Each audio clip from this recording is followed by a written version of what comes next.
السلام علیکم دوستوں، میں آپ کا دوست ایک نئی اور منفرد ویڈیو لے کر آپ کی خدمت میں حاضر ہوں۔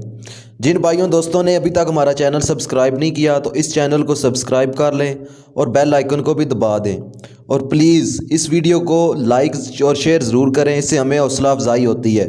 تو ویڈیو اینڈ تک دیکھیں، انشاءاللہ ایک پوری اور دلچسپ سٹوری ہے آپ کے سامنے۔ کبوتر بد دعا کیوں دیتا ہے؟ ناظرین شروع کرتے ہیں۔ کبوتر ایک ایسا خوبصورت اور دلکش پرندہ ہے جو ہر کسی کو اچھا لگتا ہے، اور یہی وجہ ہے کہ یہ پرندہ اکثر گھروں میں پالا جاتا ہے، اور گھروں کے علاوہ اکثر مزاروں پر بھی پرندہ موجود ہوتا ہے۔ کہتے ہیں کہ کبوتر وہ جانور ہے جس کے لیے حضرت نوح نے امن و سلامتی کی دعا فرمائی تھی، اور یہی وجہ ہے کہ کبوتر انسانی آبادی سے منحوس ہے، اور کوے کو خوف کی بددعا دی جاتی ہے۔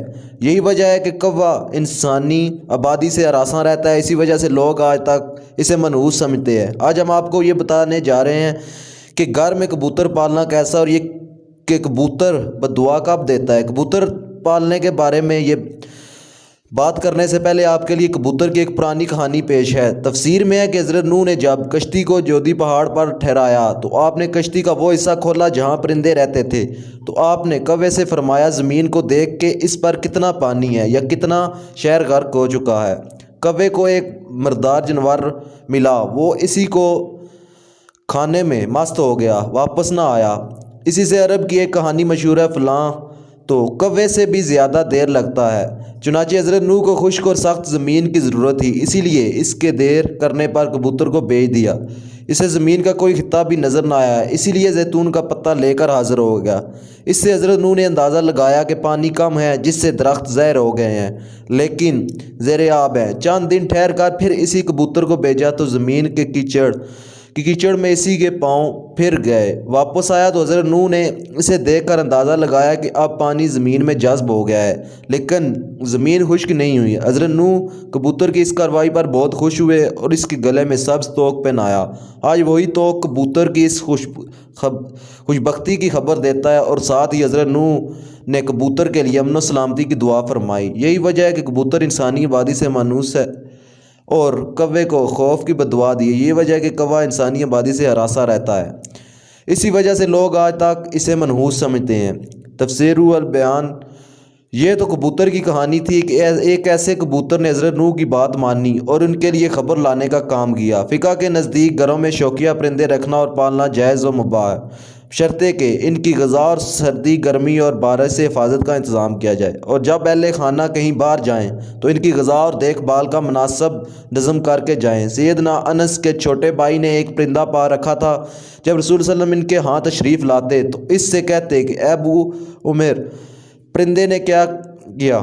یہ حدیث اس بات کی دلیل ہے کہ آپ نے پرندے رکھنے سے منع نہیں فرمایا۔ اگر گھر میں پرندے پالنا منع ہوتا تو آپ صلی اللہ علیہ وسلم ضرور انس کے بھائی کو اس بات سے منع فرماتے۔ اسی روایت کی بنیاد پر یہ بھی کہا جاتا ہے کہ گھر میں پرندوں کا پالنا جائز ہے، لیکن جیسا کہ پہلے بھی ذکر ہوا ہے کہ ان کے پالنے کے لیے ضروری ہے کہ پرندوں کی ہر ضرورت کو پورا کیا جائے تاکہ پرندوں کو کسی قسم کی کوئی تکلیف نہ پہنچے۔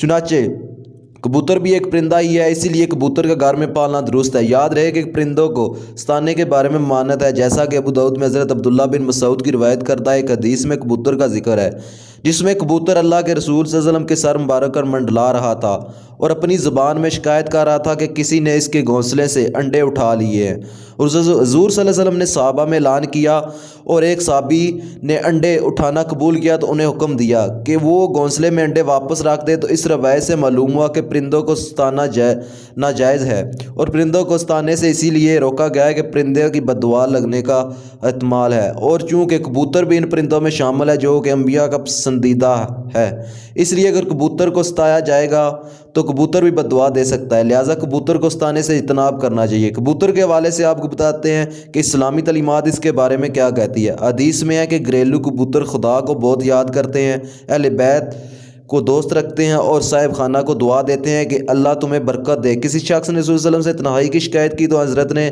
فرمایا ایک جوڑا کبوتر کا پال لے۔ جعفر فرماتے ہیں کہ کبوتر پیغمبروں کے پرندوں میں سے ہے، کبوتر گھر میں رکھو، چونکہ حضرت نوح نے اس کو پسند کیا اور دعا دی ہے کہ کسی پرندے پر اتنا پیار نہیں آتا جتنا کبوتر پر آتا ہے۔ آپ نے فرمایا جس گھر میں کبوتر ہوں اس گھر کے رہنے والے جنوں کی آفتوں سے محفوظ رہیں گے، کیونکہ جنوں کے بچے گھروں میں کھیلتے پھرتے ہیں، جس گھر میں کبوتر ہوتے ہیں وہ ان سے مشغول رہتے ہیں اور آدمیوں کی طرف متوجہ نہیں ہوتے۔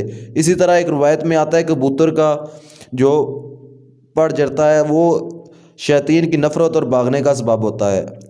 ان روایات سے یہ سب بات معلوم ہوئی کہ کبوتر کا گھر میں پالنا موجب برکت ہے، اور جیسا کہ آپ صحابی کو گھر میں کبوتر پالنے کا بولا تو اس سے یہ بات معلوم ہوتی ہے کہ کبوتر پالنے میں خیر ہے، کبوتر پالنے کے ساتھ منسلک ہے۔ یاد رہے کہ بعض لوگ شوق سے کبوتر پالتے ہیں، ان کا شوق کبوتر پالنے کی حد تک ہوتا ہے، لیکن بعض لوگ کبوتر بازی کی نیت سے کبوتر پالتے ہیں، اور چونکہ کبوتر بازی میں وقت اور پیسہ کا ضیاع ہے۔